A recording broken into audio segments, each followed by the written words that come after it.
عذاب میں زندگی گزارنا ناممکن ہو گیا ہے۔ مفت آٹے کی صورتحال نے بالکل ظاہر کر دیا ہے کہ لوگوں کی کیا کیفیت ہے۔ ایک آٹے کی بوری لوگوں کے لیے موت کی بوری بن گئی۔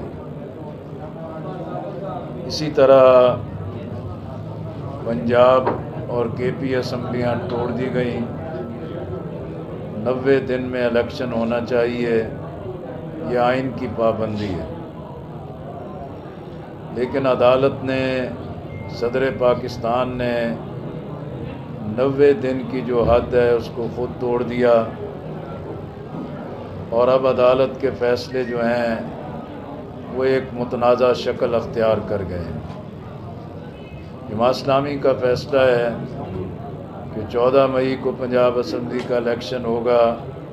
تو ہم اس میں بھرپور حصہ لیں گے اور ترازو نشان کے ساتھ حصہ لیں گے، لیکن عدالت کا وقار بحال ہونا اور عدالت کی عزت اور اس کے فیصلوں کا احترام بحال ہونا یہ وقت کی اہم ترین ضرورت ہے۔ حکومت تو عدالت کے پر کاٹنا چاہتی ہے، اسٹیبلشمنٹ کو کبھی بھی، لیکن اگر اعلیٰ عدلیہ کے جج خود ہی لڑ پڑیں، ان کے اندر تقسیم ہو جائے، ان کے اندر تنازعات بڑھ جائیں، تو اس سے عدالت ہی تباہ نہیں ہوگی بلکہ عام آدمی جو ہے کہ انصاف سے محروم ہوگا۔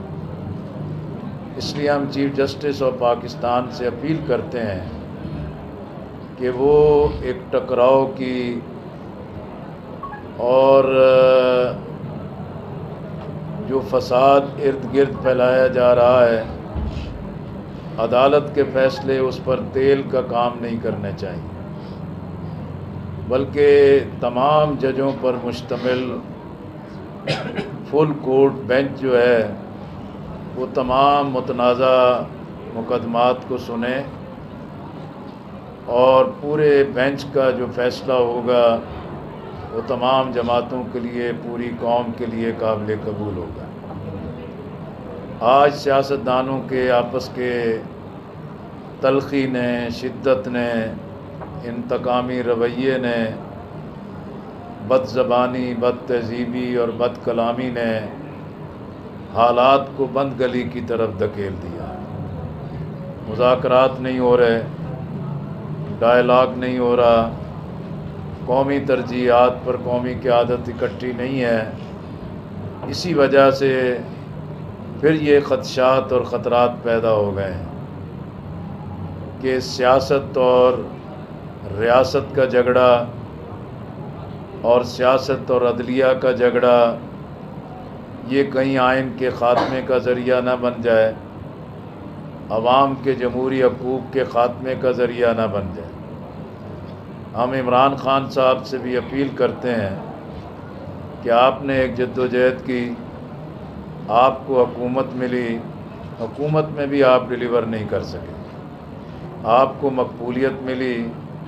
آپ اپوزیشن میں ہیں، لیکن اپوزیشن میں رہ کر بھی آپ سیاست کے استحکام کا ذریعہ نہیں بن رہے۔ اسی طرح اتحادی حکومت ہے، وہ پاکستان کی تاریخ کی ناکام ترین حکومت ہے، اور ان کے اس دور اقتدار میں ملک کی بھی، عام آدمی کی حالت بھی انتہائی ابتر ہو گئی، اور اب ان کے بس میں نہیں ہے کہ وہ ملک کو مزید کسی بہتری کی طرف لے کر جا سکے۔